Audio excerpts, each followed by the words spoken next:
When Jesus comes back, what does he expect to find? What do we want him to find? If we want to be the servants who are blessed, we must be ready to open immediately. What does it take to be ready in this way? What can keep us vigilant? Faith.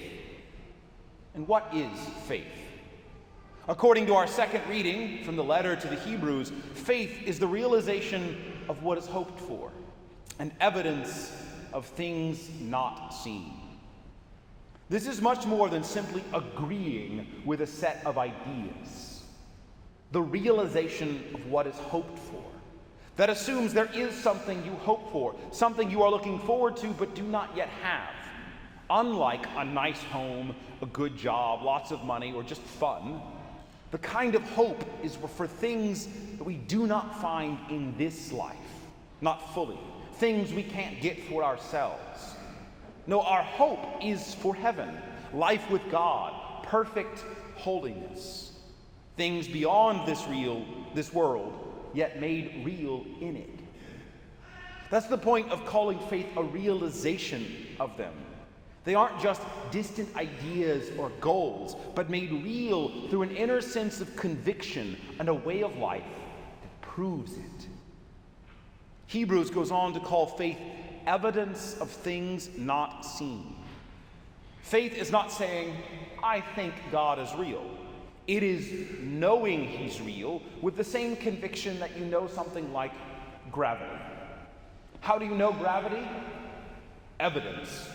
It's so evident that we account for gravity in everything we do. Every step we take assumes it. Planes fly not because they ignore gravity, but because they respond to it as if it's really there all the time. Gravity, however, is something we know by reason. We can also use our reason to know that there is a God, to look at the world and conclude, yes, God exists. But faith goes further. It tells us who God is, what he wants from us, and what he's going to do next. Where's the evidence for that? Faith is the evidence. The supernatural virtue of faith is not just saying, I think it's true. It's the almost tangible conviction of a truth you can't see. That's why it's called a gift and a grace. It is truly beyond a natural way of knowing the truth. So where does this virtue, this habit, this supernatural ability to know come from? Pope Benedict XVI and Pope Francis both describe it as something born of an encounter with the living God who calls us and reveals his love. Transformed by this love, we gain fresh vision, new eyes to see. It's like being in a dark room and trying to figure out what's in there with you, what's going on. And if you don't have any light and have never had the chance to use your eyes, you can still work out a lot of what's going on, using your touch and smell and sound to form a picture, to get an idea. But when you turn on the light and see, you don't lose your ability to use those other senses. You only add to them something that allows you to put all the pieces together. Looking at the room in the light, you could better understand how everything you've already experienced fits together. So faith is not a blind submission to myth, but the fruit of an encounter that establishes a trust in something more than our senses, more than rational argument. And it does so without taking away our reason. It is a light that illuminates reason. It elevates it. Faith, rightly understood, is a higher form of knowing the truth. And it doesn't just affect our religion, but equips our minds to see all truth more clearly. That's why Hebrews describes it as realization and evidence. And we look to the examples of those who have gone before us. Abraham, our father in faith, journeyed to the promised land on faith. It wasn't a whim or a vague suspicion that uprooted his family and set him traveling. He went because he first encountered God, who awakened some mysterious conviction. And he learned to trust that. to follow that conviction. Faith, real faith, includes obedience, trust in action. The reward wasn't immediate. God promised Abraham a city and a nation, but he spent his whole life as a nomad in a tent. Yet Abraham persevered in faith. And God built on that trust, promising him what seemed impossible to reason alone, that a couple in their 70s could have a child. Abraham trusted, sometimes imperfectly, and after more than 20 years later, Isaac was born to his wife Sarah.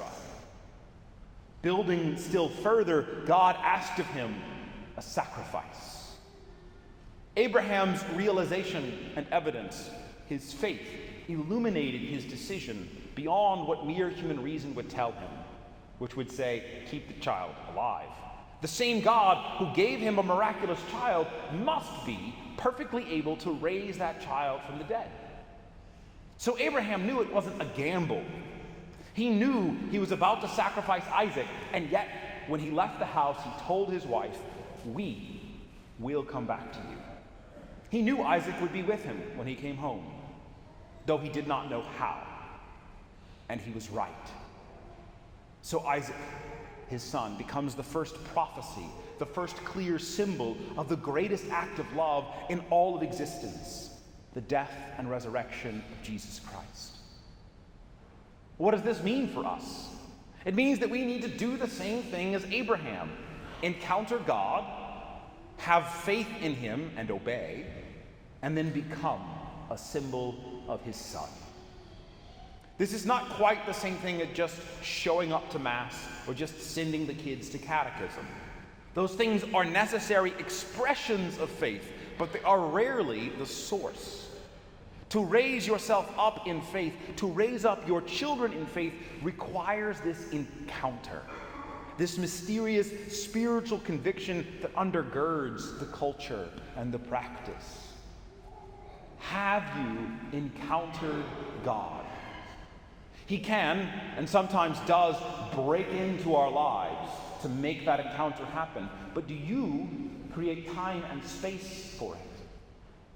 In allowing yourself to experience the wonders of creation, the beauty of inspired works of music and art, in reading Scripture, going to adoration, engaging deeply with what happens at Mass? Do you ask for faith rooted in an encounter? Or is your faith a cultural leftover? Or is it the fruit of a relationship with God? Because faith is personal. It is a relationship of trust.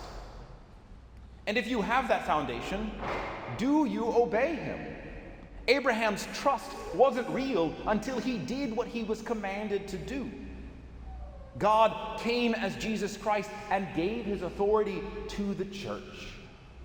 So do you obey him and his church?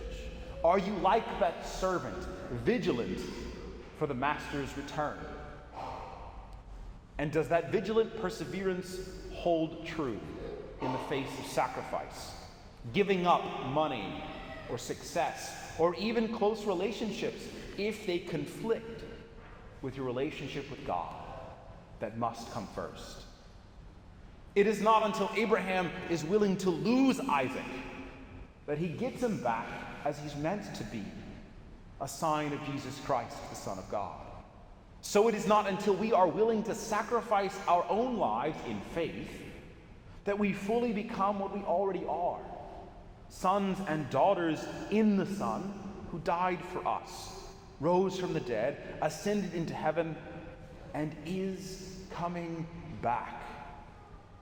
Have faith in that and be ready.